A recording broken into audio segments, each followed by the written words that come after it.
أعوذ بالله من الشيطان الرجيم بسم الله الرحمن الرحيم الحمد لله رب العالمين والصلاة والسلام على أشرف الأنبياء والمرسلين سيدنا محمد وعلى آله وصحبه أجمعين. السلام عليكم ورحمة الله وبركاته. أهلا وسهلا ومرحبا بكم. Today I want to discuss the importance of writing down things, contractual agreements, even if it is not formally done. I don't mean that you need to hire a lawyer every time you want to make an agreement, okay? But we should cultivate the habit of writing down any agreements that we enter into that requires a future payment at a certain date or time, or a future transaction, or a future exchange of any type that has a defined date and time. So for example, if someone needs some money from me and I say, okay, brother, don't worry, I'm going to give you this money. Here is 1,000 rand or $1,000, whatever your currency is. When will you be able to give it back? And he says, okay, I'm going to be able to give this money back to you a month from now. I say, okay, will that be 30 days? Yes, okay, what will that date be? Let's check. Okay, let's write it down. So we write it down. Nowadays it's easy. You can make a WhatsApp group, okay? So what you do is you make a WhatsApp group, okay, at this exact same time. So while you're sitting there with the brother, you make a WhatsApp group, you add 2 people, other brothers into the group, the 2 witnesses, and you put in there that this brother has received from me on this date this amount of money, and he promises to give it back on this particular date, the same amount of money. And he will put in the WhatsApp group, he will say, agreed, and you have the 2 witnesses, and you can even take a picture. Nowadays, you can take a picture of you handing the money over to him.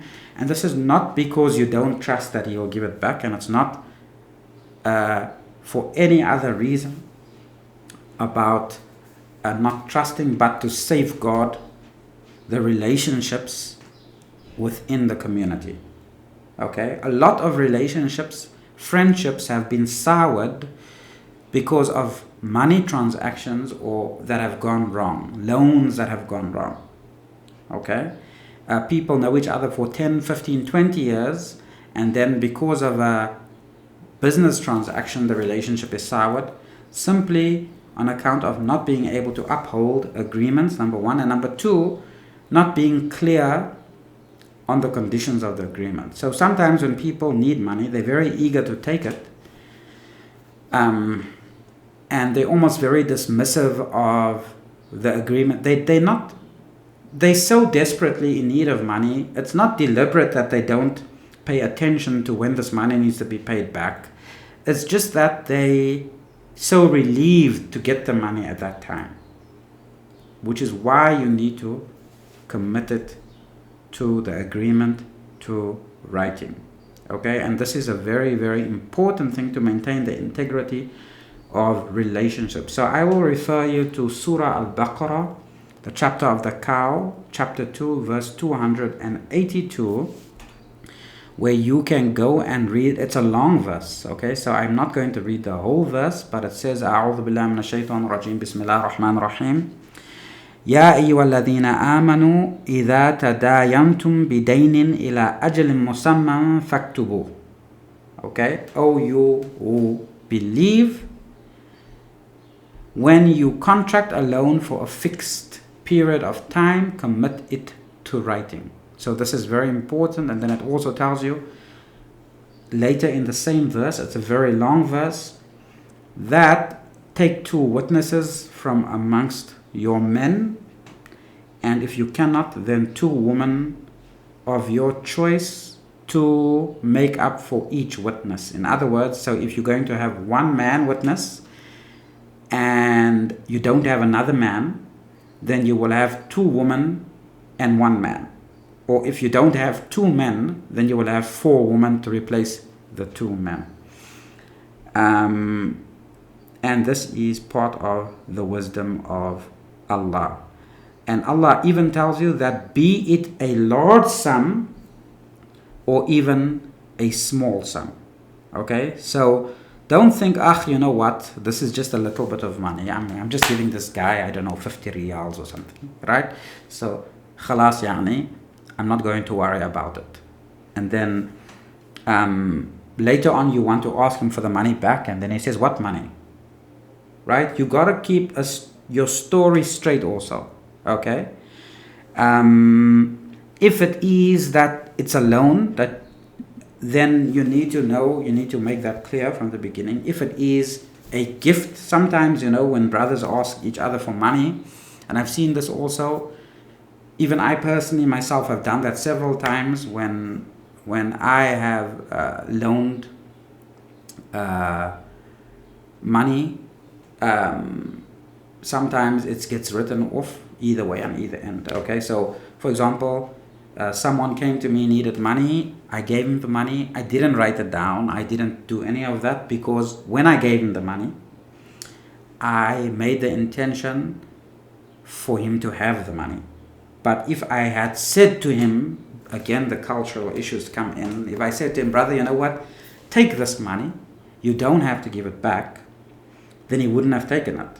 So I pretend as if I'm going to expect this money back. I pretend as if it's a loan, but it really isn't. In this case, you don't have to write it down, of course. You're never going to ask for the money back. If he does give the money back finally, good on him, and maybe you will welcome the money back at that time. And if he doesn't give the money back, you're not gonna want it back anyway. And sometimes those are welcomed also, because I remember there were times when I felt like I was in a bit of a financial bind, and then I will look in my bank account and I'll see, hey, money came in.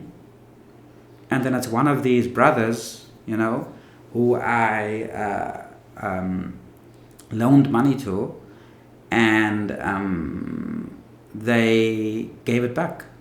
And they just, without me asking for it or anything, they just gave it back. When they had money again, they just paid me back.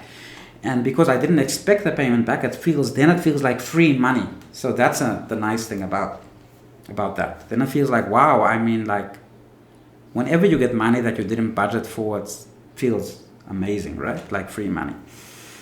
So anyway, so make the practice, guys, of writing down things, keeping things clear, keeping your agreements clear and writing it down and having the witnesses, so that the relationships are good. Okay? And even do this when it comes to your wife, by the way. Your wife is also just a fellow believer. We are a community of believers. Just because she's your wife, it doesn't mean that the rules don't apply. So even your wife, okay, if you make financial transactions with your wife, if she has her own money and you have your own money, then write it down. You don't want arguments in your marriage about money. That's the last thing you want to do, okay? So if you're gonna borrow money, just write it down, pay it back on time, etc., even if it is your relatives. وصلى الله على محمد وعلى آله وصحبه وبارك وسلم.